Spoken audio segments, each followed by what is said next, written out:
A bombshell story today from Reuters. According to 3 European intelligence agencies and a document seen by Reuters, 200 Russian military personnel were trained by China's armed forces late last year, with some returning back to fight in Russia's war in Ukraine. Putin lands in China for an official state visit with Xi Jinping, and the Russian ambassador to the UN says that Moscow has information that Ukraine is planning to launch drones from Latvia and other Baltic states into Russia. I'm Sophia Marie. Let's get into news of the region. Hey, I'm Sophia Marie. I'm a graduate of Georgetown and Oxford. I post these updates daily. Make sure to like and follow.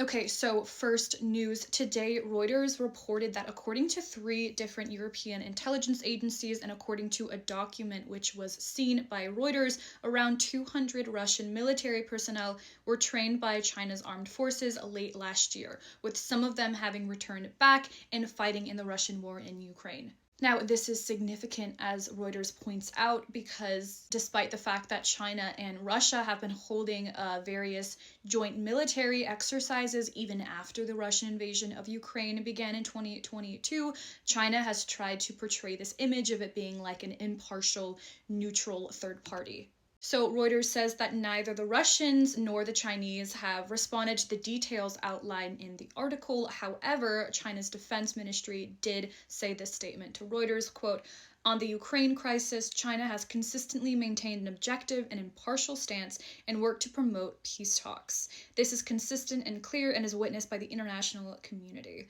They also said, quote, "Relevant parties should not deliberately stoke confrontation or shift blame." Now, this comes as Putin has just landed in China for an official state visit just 4 days after Trump was in China. Now, in other news on the world stage, today the Russian ambassador to the UN said that Moscow has information that Ukraine is planning to launch drones from Latvia and from other Baltic states into Russia. He said that Russia already knew of Ukraine dispatching drone forces to Latvia. And speaking on this, the Russian ambassador to the UN emphasized to Latvia, quote, "Membership in NATO will not protect you from retaliation, even if you are a member of NATO."